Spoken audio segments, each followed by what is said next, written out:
On mirroring mountains, together they can be described as sentinels which sit high over Ben Hill Road. The night Summer went missing, the neighbor swears that she and her 2 children heard a scream shortly before they joined the search for a now missing Summer Wells.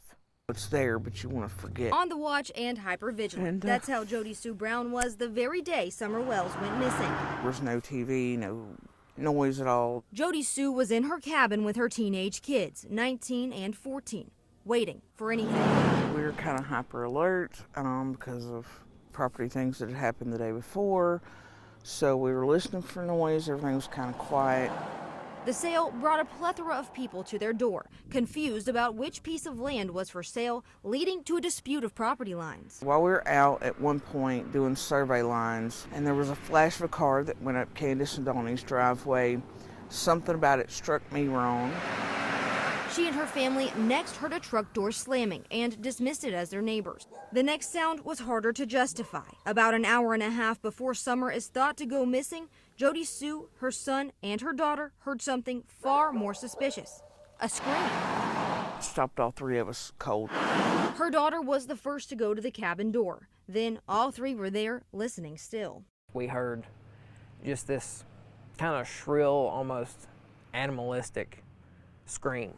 Animalistic, but not an animal. Knew it was, wrong. It wasn't a dog, it wasn't an animal. That vigilance kicking into overdrive. Jodie Sue and her son went out to look for the source of the scream. My son and I decided to go out, look and see what we could see. We went back onto the bank, didn't see anything, didn't hear anything. They went on with their evening. The kids returned to being kids.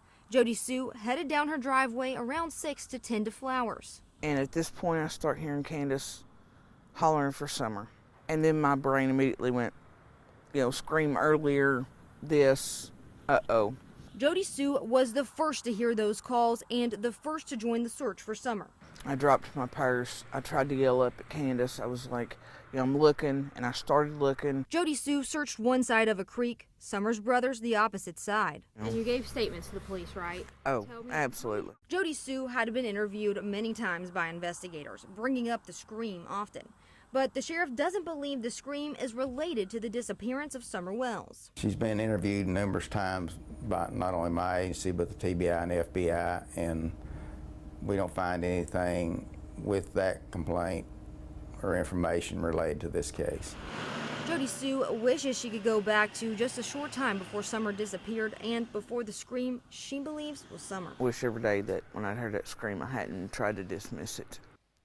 Referencing the work of the FBI, TBI, and his own deputies, Hawkins County Sheriff Ronnie Lawson reiterated in an interview the same week as Jodie Sue's that investigators have found absolutely no proof that an abduction has taken place.